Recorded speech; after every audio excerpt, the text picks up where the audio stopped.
নমস্কার, আমি শুভাশিস। আমাদের একটা গল্প হোক ইউটিউব চ্যানেলে আপনাদের স্বাগত। আজকের গল্প বিভূতিভূষণ বন্দ্যোপাধ্যায়ের কাহিনী অবলম্বনে রঙ্কিনী দেবীর খড়গ। গল্প পাঠে এবং সমগ্র পরিচালনায় আমি শুভাশিস। বিশেষ সহায়তায় দেবযানী, পোস্টার এবং সাউন্ড এফেক্ট শুভ। জীবনে অনেক জিনিস ঘটে যাহার কোনো যুক্তিসঙ্গত কারণ খুঁজে পাওয়া যায় না। তাকে আমরা অতি প্রকৃত বলিয়া অভিহিত করি। জানি না, হয়তো খুঁজলে জানিলেও তাদের সহজ ও সম্পূর্ণ স্বাভাবিক কারণ বাহির করা যায়। মানুষের বিচার, বুদ্ধি ও অভিজ্ঞতার কারণগুলো ছাড়া অন্য কারণ হয়তো তাদের থাকতে পারে। ইহা লইয়া তর্ক উঠাইব না। তবু এইটুকু বলিব, সেরূপ কারণ যদিও থাকে আমাদের মতো সাধারণ মানুষের দ্বারা তার আবিষ্কার করা সম্ভব নয় বলিয়াই তাদিকে অতি প্রাকৃত বলা হয়। আমার জীবনে একবার এইরূপ একটি ঘটনা ঘটিয়াছিল, যাহার যুক্তিযুক্ত কারণ তখন বা আজ কোনোদিনই খুঁজিয়া পাই নাই। পাঠকের কাছে তাই সেটা বর্ণনা করিয়াই আমি খালাস। তারা যদি সেই রহস্যের কোনো স্বাভাবিক সমাধান নির্দেশ করিতে পারেন, যথেষ্ট আনন্দ লাভ করিব। ঘটনাটা এইবার বলি। কয়েক বছর আগেকার কথা। মানভূম জেলার চেরো নামক এক গ্রামে মাইনর স্কুলে তখন মাস্টারি করি। প্রসঙ্গক্রমে বলিয়া রাখি, চেরো গ্রামের প্রাকৃতিক দৃশ্য এমনতর যে এখানে কিছুদিন বসবাস করিলে বাংলাদেশের একঘেয়ে সমতল ভূমির কোনো পল্লী আর চোখে ভালো লাগে না। একটি অনুচ্চ পাহাড়ের ঢালু সানুদেশ জুড়িয়া লম্বালম্বিভাবে সারা গ্রামের বাড়িগুলো অবস্থিত।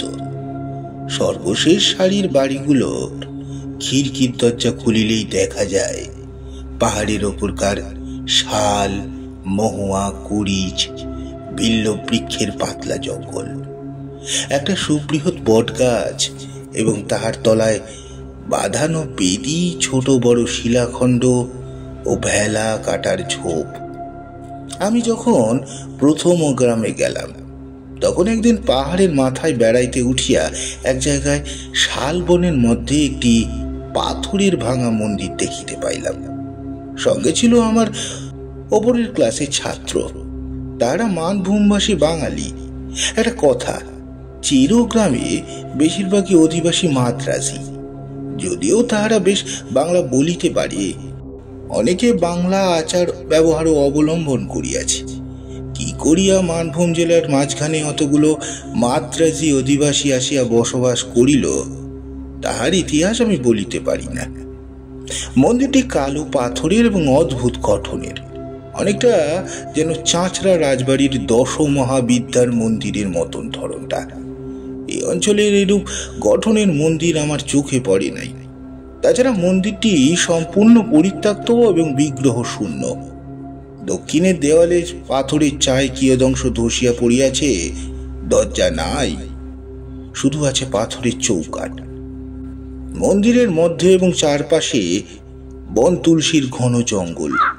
সান্ধ্য আকাশের পটভূমিতে সেই পাথরের বিগ্রহহীন ভাঙা মন্দির আমার মনে কেমন এক অনুভূতির সঞ্চার করল। আশ্চর্যের কথা, অনুভূতিটা ভয়ের। ভাঙা মন্দির দেখে মনে ভয় কেন হলো, একথা আমার বাড়ি ফিরিয়া অবাক হইয়া ভাবিয়াছি। তবুও অগ্রসর হইয়া যাইতেছিলাম মন্দিরটা ভালো করিয়া দেখিতে। একজন ছাত্র বাধা দিয়া বলিল, যাবেন না স্যার ওদিকে। কেন? জায়গাটা ভালো না, সাপের ভয় আছে সন্ধ্যেবেলা। তাছাড়া লোকে বলে ওখানে নাকি ভয়তীত, ওখানে ওই রকম ভয়তীত আছে, অমঙ্গলের ভয়, কেউ ওইদিকে যায় না। এটা কিসের মন্দির? ওটা রঙ্কিনী দেবীর মন্দির স্যার। কিন্তু আমাদের গায়ের বুড়ো লোকেরাও কোনোদিন ওখানে পুজো হতে দেখেনি স্যার। মূর্তিও নেই বহুকাল। ওরকম জঙ্গল হয়ে পড়ে আছে আমাদের বাপ ঠাকুরদার আমলের আগের থেকে। চলুন স্যার নামি। ছেলে দুটো যেন একটু বেশি তাড়াতাড়ি করলো নামবার জন্য। রঙ্কিনী দেবী বা তাহার মন্দির সম্বন্ধে দু একজন বৃদ্ধ লোককে ইহার পর প্রশ্ন করিয়াছিলাম, কিন্তু আশ্চর্যের বিষয় লক্ষ্য করিয়াছি তারা কথাটা এড়াইয়া যাইতে চায় যেন। আমার মনে হইয়াছে রঙ্কিনী দেবী সংক্রান্ত কথাবার্তা বলিতেও তাহারা ভয় পায়। আমিও আর সেই বিষয়ে কাহাকে আর জিজ্ঞাসা করা ছাড়িয়া দিলাম। বছর খানেক কাটিয়া গেল। স্কুলে ছেলে কম, কাজকর্ম খুব হালকা। অবসর সময়ে এই গ্রামে ও গ্রামে বেড়াইয়া এ অঞ্চলের প্রাচীন পুঁথি, পট, ঘট ইত্যাদি সংগ্রহ করিতে লাগিলাম।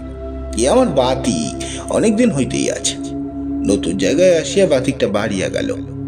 চিরগ্রাম হইতে মাইল ৫-৬ দূরে জয়চণ্ডী পাহাড়।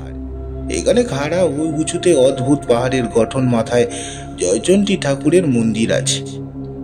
পৌষ মাসে বড় মেলা বসে। বিএনআর লাইনের একটা ছোট স্টেশনও এখানে আছে। এই পাহাড়ের কাছে একটি ক্ষুদ্র বস্তিতে কয়েক ঘর মানভূম প্রবাসী উড়িয়া ব্রাহ্মণের বাস। ইহাদের মধ্যে চন্দ্রমোহন পাণ্ডা নামে এক বৃদ্ধ ব্রাহ্মণের সঙ্গে আমার খুব আলাপ হইয়া গেল। তিনি বাঁকা বাঁকা মানভূমের বাংলায় আমার সঙ্গে অনেক গল্প করতেন। পট, পুঁথি, ঘট সংগ্রহের অবকাশে আমি জয়চণ্ডীতলা গ্রামে চন্দ্রমোহন পাণ্ডার নিকট বসিয়া তাহার মুখে এদেশের কথা শুনিতাম। চন্দ্রমোহন পাণ্ডা আবার স্থানীয় ডাকঘরের পোস্টমাস্টারও। এই দেশে প্রচলিত কত রকমের আজগুবি, নানা সাপের, ভূতের, ডাকাতের ও বাঘের, বিশেষ করিয়া বাঘের, কারণ বাঘের উপদ্রব এখানে খুব বেশি, গল্প যে বৃদ্ধ চন্দ্র পাণ্ডার মুখে শুনিয়াছি, এবং এই সব গল্প শুনিবার লোভে কত আষাঢ়ের ঘন বর্ষার দিনে বৃদ্ধ পোস্টমাস্টারের বাড়িতে গিয়া যে হানা দিয়াছি তার হিসাব দিতে পারিব না। মানভূমের এই সব অরণ্য অঞ্চল সভ্য জগতের কেন্দ্র হইতে দূরে অবস্থিত। এখানকার জীবনযাত্রা একটু স্বতন্ত্র ধরনের। যতই অদ্ভুত গল্প হোক, জয়চণ্ডী পাহাড়ের ছায়ায় শাল বেষ্টিত ক্ষুদ্র গ্রামে বসিয়া বৃদ্ধ চন্দ্র পাণ্ডার বাঁকা বাঁকা মানভূমের বাংলায় সেগুলো শুনিবার সময় মনে হইত, এই দেশে এরূপ ঘটিবে ইহার বিচিত্র কি, কলকাতার বালিগঞ্জের কথা তো নয়। কথায় কথায় চন্দ্র পাণ্ডা একদিন বলিলেন, পাহাড়ের রঙ্কিনী দেবীর মন্দির দেখেছেন? আমি একটু আশ্চর্য হইয়া বৃদ্ধের মুখের দিকে চাহিলাম। রঙ্কিনী দেবীর সম্বন্ধে এ পর্যন্ত আমি আর কোনো কথা কাহারও মুখে শুনি নাই। সেদিন সন্ধ্যায় আমার ছাত্রটির নিকট যাহা সামান্য শুনিয়াছিলাম তা ছাড়া। বলিলাম, হ্যাঁ, মন্দির দেখেছি, কিন্তু রঙ্কিনী দেবীর কথা জানার জন্য যাকে জিজ্ঞেস করেছি সেই চুপ করে গিয়েছে, বা অন্য কথা পেরেছে। এর কারণ কিছু বলবেন? চন্দ্র পাণ্ডা বললেন, হ্যাঁ, রঙ্কিনী দেবী নামে সবাই ভয় খায়। কেন কেন বলুন তো? মানভূম জেলায় আগে বসব্য বনজাত বাস করত, তাদেরই উনি দেবতা। ইদানিং হিন্দুরা এসে যখন বাস করলে উনি হিন্দুদের ঠাকুর হয়ে গেলেন। তখন তাদের মধ্যে কেউ মন্দির করে দিলে, কিন্তু রঙ্কিনী দেবী হিন্দু দেব দেবীর মতো নয়, অসভ্য বন্য জাতির ঠাকুর। আগে মন্দিরে নরবলি হতো। 60 বছর আগেও রঙ্কিনী মন্দিরে নরবলি হয়েছে। অনেকে বিশ্বাস করে রঙ্কিনী দেবী অসন্তুষ্ট হলে রক্ষা নেই, অপমৃত্যু, অমঙ্গল আসবে। তাহলে একবার হয়েছিল নাকি, একটা প্রবাদ আছে এদেশে। দেশে মরক খাওয়ার আগে রঙ্কিনী দেবীর খাড়া রক্ত মাখা দেখা যেত। আমি যখন প্রথম এদেশে আসি তখন সে আজ 40 বছর আগের কথা। তখন প্রাচীন লোকের মুখে কথা শুনেছিলাম। রঙ্কিনী দেবীর বিগ্রহ দেখেছিলেন মন্দিরে? না, আমি এসে পর্যন্ত ওই মন্দির ভাঙাই দেখছি। এখান থেকে কারা মন্দির বিগ্রহ নিয়ে যায় অন্য কোনো দেশে, লঙ্কিনী দেবীর এইসব কথা আমি শুনতাম ওই মন্দিরের সেবাইর বংশের এক বৃদ্ধের মুখে। সে বাড়ি ছিল ওই চেরো গ্রামেই। আমি যখন এদেশে আসি তখন তার বাড়ি অনেকবার গিয়েছি। দেবীর খাড়া রক্তমাখা হওয়ার কথা তার মুখেই শুনি। এখন তারা তাদের বংশে আর কেউ নেই। তারপর চেরো গ্রামে আর বহুদিন যায়নি। বয়স হয়েছে, বড় বেশি কোথাও বেরোইনি। বিগ্রহের মূর্তিটি কি? শুনেছিলাম কালী মূর্তি। আগে নাকি হাতে সত্যিকারের নরমুন্ডু থাকতো অসভ্যদের আমলে। কত নরবলি হয়েছে তার লেখাঝোকা নেই। এখানে মন্দিরের পেছনে জঙ্গলের ভেতরে একটা টিভি আছে না, ওখানে খুললে নরমুন্ড পাওয়া যাবে এখনো। সাধে দেশের লোক ভয় পায় শুনিয়া সন্ধ্যার পরে জয়চণ্ডীতলা হইতে ফিরবার পথে আমার গা ছমছম করিতে লাগিল। আরো বছর দুই সুখে দুঃখে কাটিল। জায়গাটা আমার এতই ভালো লাগিয়াছিল যে হয়তো সেইখানেই আরো অনেকদিন থাকিয়া যাইতাম। কিন্তু স্কুল লইয়া বাঙালিদের সঙ্গে মাদ্রাজিদের বিবাদ বাঁধিল।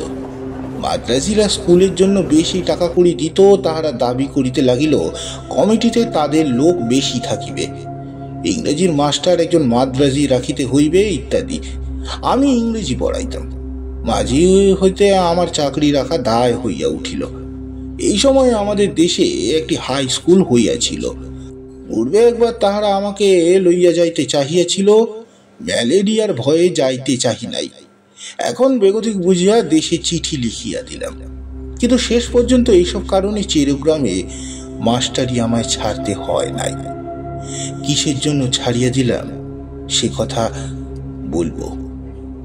এক সময় একদিন চন্দ্র পাণ্ডা চেরোগ্রামে কি উপলক্ষে আসিলেন। আমি তাহাকে অনুরোধ করিলাম আমার বাসায় একটু চা খাইতে হইবে। তাহার গরুর গাড়ি সমেত তাহাকে গ্রেফতার করিয়া বাসা বাড়িতে আনিলাম। বৃদ্ধ ইতিপূর্বে কখনো আমাদের বাসায় আসেননি। বাড়িতে ঢুকিয়াই চারিদিক চাহিয়া বিস্ময়ের সুরে বলিলেন, আপনি এই বাড়িতে থাকেন? আমি বলিলাম, আগে হ্যাঁ, ছোট গা বাড়ি তো পাওয়া যায় না। আগে স্কুলের একটা ঘরে থাকতাম। বছরখানেক হলো স্কুলের সেক্রেটারি রঘুনাথন এটা ঠিক করে দিয়েছেন। পুরনো আমলের পাথরের গাঁথুনি বাড়ি, বেশ বড় বড় তিনটে কামরা, একদিকে একটা সরু যাতায়াতের বারান্দা, জবরদস্ত গরম, যেমন খিলজিদের আমলের দুর্গ আর কি, জেলখানা। হাজার ভূমিকম্পেও একটা বাড়ির চুন বালি খসতে পারবে না। বৃদ্ধ বসিয়া আবার বাড়িটার দিকে চাহিয়া দেখিতে লাগিলেন। ভাবিলাম বাড়িটার গড়ন তাহার ভালো লাগিয়াছে। বলিলাম, সেকেলে গড়ন খুব টনক, আগাগোড়া পাথরের। চন্দ্র পাণ্ডা বলিলেন, না, সেই জন্য নয়। আমি এই বাড়িতে 30 বছর আগে যথেষ্ট যাতায়াত করতাম কিনা। এই বাড়ি হলো লঙ্কিনী দেবীর সেবাইদের বংশের। ওদের বংশে এখন আর কেউ নেই। আমি যে এ বাড়িতে আসবেন তা জানতাম না। তা বেশ বেশ, অনেকদিন পর বাড়িটাতে ঢুকলাম কিনা আমার একটু বড় অদ্ভুত লাগছে। তখন বয়স ছিল 30 আর এখন 60। তারপর অন্যান্য কথা আসিয়া পড়িল। চা পান করিয়া বৃদ্ধ গরুর গাড়িতে গিয়া উঠিলেন। আরো বছরখানেক কাটিয়া গেল। দেশের স্কুলে চাকরির আশ্বাস পাইলেও আমি এখনো যাই নাই, কারণ এখানকার বাঙালি মাদ্রাসীদের সমস্যা একরূপ মিটিয়া আসিয়াছে। আপাতত আমার চাকরিটা বজায় রহিয়াই বলে মনে হইল। চৈত্র মাসের শেষ, 5-6 ক্রোশ দূরবর্তী এক গ্রামেই আমার এক ছাত্রের বাড়িতে অন্নপূর্ণা পূজার নিমন্ত্রণ রক্ষা করতে গিয়াছিলাম। মধ্যে রোববার পড়াতে শনিবার গরুর গাড়ি করিয়া রওনা হলাম। রোববার ও সোমবার থাকিয়া মঙ্গলবার দুপুরের দিকে বাসায় আসিয়া পৌঁছালাম। বলাই বাহুল্য, বলা আবশ্যক বাসায় আমি একাই থাকি। স্কুলের চাকর রাখহরি আমার রাধে বাড়ি। এই কয়দিন স্কুলে ছুটি ছিল, রাখহরিকে আমি সঙ্গে করিয়াই লইয়া গিয়েছিলাম। বাহিরের দরজার তালা খুলিয়া রাখহরি বলিয়া উঠিল, বাবু, কিসের রক্ত দেখুন। প্রায় চমকিয়া উঠিলাম। তাই তো বটে। বাহিরের দরজা চৌকাটে ঠিক ভিতর দিক হইতেই রক্তের ধারা উঠানে বাহির হইয়া যেন বহিয়া চলিয়াছে।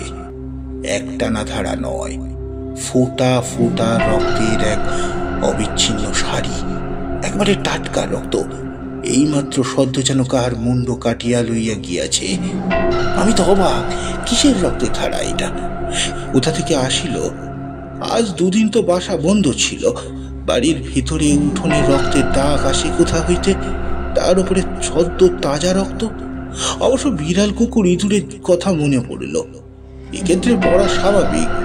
চাকরকে বললাম, ডাক্তারে রক্তটা কোন দিকে যাচ্ছে? ও সেই বড় হুলো বিড়ালটার কাজ। রক্তের ধারাটা গিয়েছে দেখা গেল সিঁড়ির নিচে চোরা কুঠুরির দিকে। ছোট ঘর, ভীষণ অন্ধকার। যত রাজ্যের ভাঙা চোরা পুরনো মালে ভর্তি বলিয়া আমি আর কোনোদিন চোর কুঠিরি খুলি নাই। চোরা কুঠুরির দরজা পার হইয়া বন্ধ ঘরের মধ্যে রক্তের ধারার গতি দেখিয়া ব্যাপার কিছু বুঝতে পারলাম না। কতকাল ধরিয়া ঘরটা বাহির হইতে তালা বন্ধ। যদি বিড়ালটারই ব্যাপার হয়, বিড়াল ঢুকিতেও তো ছিদ্রপথ দরকার হয়। তবে চোরা কুঠুরির তালা লোহার শিকের চার দিয়ে খোলা হইল। আলো জ্বালিয়া দেখা গেল ঘরটার পুরনো ভাঙা তোবড়ানো টিনের বাস্ক, পুরনো ছেঁড়া গদি, খাটের পায়া, মোর্চা ধরা সরকি, ভাঙা টিন, শাবল প্রভৃতি ঠাসা বোঝাই। ঘরের মেঝেতে সোজা রক্তের দাগ এক কোণে গিয়াছে। রাঘহরি খুঁজতে খুঁজতে হঠাৎ চিৎকার করিয়া বলিয়া উঠিল, এ বাবু, এতে কি এমন ধরো রক্ত লাগলো কেমন করে? তারপর সে কি এক জিনিস হাতে তুলিয়া ধরিয়া বলিল, দেখুন কাণ্ড বাবু। জিনিসটাকে হাতে লইয়া সে বাহিরে আসিতে তার হাতের দিকে চাহিয়া আমি চমকিয়া উঠিলাম। একখানা মরিচ ধরা হাতলবিহীন ভাঙা খাড়া বা ডামদা, আগার দিকটা চওড়া বা বাঁকানো, বড় চওড়া ফলাটা টকটকে রক্তে, তাজা রক্তে টকটকে রাঙা। একটু একটু রক্ত নয়, ফলাতে আগাগোড়া রক্ত মাখানো। মনে হয় খাড়াখানা হইতে টপ টপ করিয়া রক্ত ছড়িয়া পড়িবে এক্ষুনি। সেই মুহূর্তে আমার অনেক কথা মনে হইল। 2 বছর পূর্বে চন্দ্র পাণ্ডার মুখে শোনা সেই গল্প। রঙ্কিনী দেবীর সেবাইত বংশের ভদ্রাসন বাড়ি এটা। পুরনো জিনিসের গুদামে এই চোরা কুঠুরিতে রঙ্কিনী দেবীর খাড়াখানা তাহারাই রাখিয়াছিলেন হয়তো। প্রবাদ আছে, মরকের আগে বিগ্রহের খাড়া রক্ত মাখা হয়ে যায়। আমার মাথা ঘুরিয়া উঠিল। মরক কোথায় ভাবিতে পারতাম যদি সময় পাইতাম সন্দেহ করিবার, কিন্তু তাহা পাই নাই। পরদিন সন্ধ্যার সময় চিরগ্রামে প্রথম কলেরা রোগীর খবর পাওয়া গেল। 3 দিনের মধ্যে রোগ ছড়াইয়া মরক দেখা দিল। প্রথমে চেরো, তারপর পাশের গ্রাম কাজরা, ক্রমে জয়চণ্ডী তলা পর্যন্ত মরক বিস্তৃত হইল। লোক মরিয়া ধুল ধাবার হইতে লাগিল। চেরো গ্রামের মাদ্রাজি বংশ প্রায় কাবার হইবার জোগাড় হইল। মরকের জন্য স্কুল বন্ধ হইয়া গেল। আমি দেশে পলাইয়া আসিলাম। তারপর আর কখনো চেরোতে যাই নাই। গ্রীষ্মের বন্ধের পূর্বে দেশের স্কুলের চাকরিটা পাইয়া গিয়েছিলাম। সেই হইতে রঙ্কিনী দেবীকে মনে মনে ভক্তি করি। তিনি অমঙ্গলের পূর্বাভাস দিয়া সকলকে সতর্ক করিয়া দেন মাত্র। মূর্খ জনসাধারণ তাকে অমঙ্গলের কারণ ভাবিয়া ভুল বোঝে।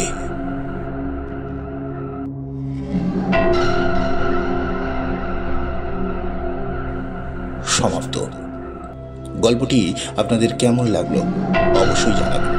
গল্পটি ভালো লাগলে লাইক, কমেন্ট, সাবস্ক্রাইব করে আমাদের পাশে থাকতে ভুলবেন না। নমস্কার।